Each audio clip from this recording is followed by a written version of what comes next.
Dear students, we have discussed that day the topic of electric field. As we have seen, electric field is the force experienced by a unit charge. Since electric field is dependent on force, it is also a vector quantity, it has its direction. Let us see how we can define the direction of electric field. Consider the charge plus Q at some point. Now, in presence of this, we will keep the charge Q0. Q0 here is the test charge by which we are dividing the force to get the value of electric field. And this test charge is very small, and until and unless specified, this test charge is always taken to be positive.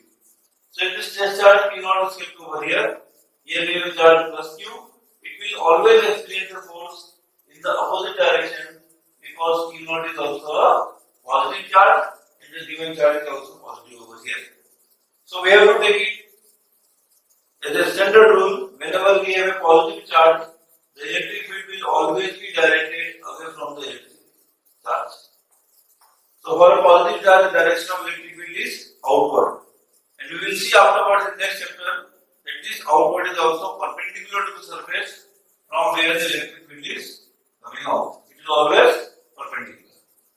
Now in presence of negative charge minus Q, if again we keep a positive charge Q0, this charge, it will express the force towards the charge minus Q. So whenever we have a negative charge, the direction of electric field is always towards the charge. As you can see here, the arrows are inwards. This electric field is also perpendicular to the surface where it will be entering the charge minus Q. So standard rule for direction of electric field is for a positive charge, the electric field is always away from the charge, and for a negative charge, the electric field is always towards the charge. Similarly, now consider a very special arrangement which we call as an electric dipole. Dipole means we have two poles, one is of charge plus Q, other is of charge minus Q. Both the charges are equal in magnitude but opposite in nature. They are held at a distance of 2a from each other. This arrangement we call as a electric dipole. Now when we have electric dipole plus charge minus charge, according to the direction rule, electric field is directed away from positive charge and directed towards the negative charge. So it is going from positive charge and merging to the negative charge. So everywhere it will be in the form of magnetic field lines, but the direction here is always positive to negative. Now we have some properties of electric field based on their direction and nature. First property is that two electric field lines never intersect each other, because if they will intersect at a point, suppose they are intersecting at a point here, what will happen? There will be two tangents at the same point, and this tangent will be in different directions.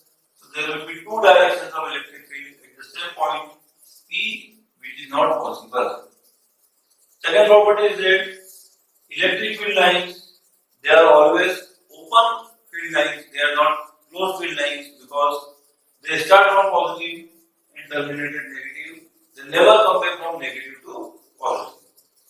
Next property of electric field lines is that at any point of electric field line, if we draw a tangent, that tangent will give us the direction of electric field at that point due to the system of charges. Here it is an electric dipole. So here we have understood what we mean by electric dipole as well as electric field.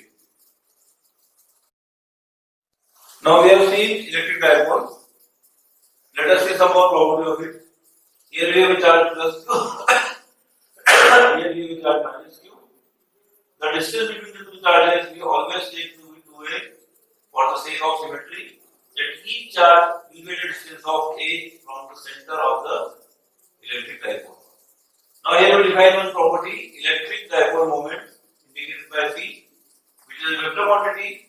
The direction of this electric dipole moment is taken from negative charge to the positive charge, and this is the standard direction taken for the electric dipole moment P. The value of electric dipole moment is equal to 2a into Q. 2a is the distance and Q is the magnitude of either of the two charges. And unit of T will be coulomb meter. Coulomb is the unit of electric charge, meter is the unit of distance, unit of electric dipole moment is coulomb meter. Now based on this, we will discuss the formula for electric field due to an electric dipole. This is very important derivation. Electric field due to an electric dipole. Here we will have two cases: axial position, which is also known as end side position. One more case we will have equatorial position, which is known as broadside on position. This is also known as end on position. This is axial position. This is known as end on position. Now here we have taken an electric dipole AB. The charge at point A is plus Q.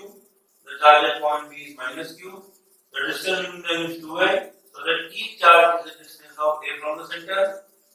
We have taken a point P on the line connecting the two charges, that is axis of the dipole, and the distance of point P from the center of the dipole is R.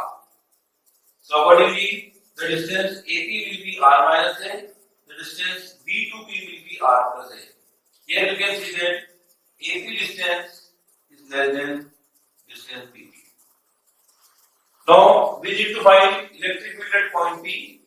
Point P will experience electric field because of charge A and charge at B. Due to charge at A, it will experience an electric field EPA, which is directed away from the charge A, and it will experience electric field EPB, which is directed towards the charge at B. Now net field at point P will be difference of the two EPA and EPB, that is EPA minus EPB. Why difference? Because direction of the two electric fields are opposite in nature. And here, since AP is less than BP, an electric field is inversely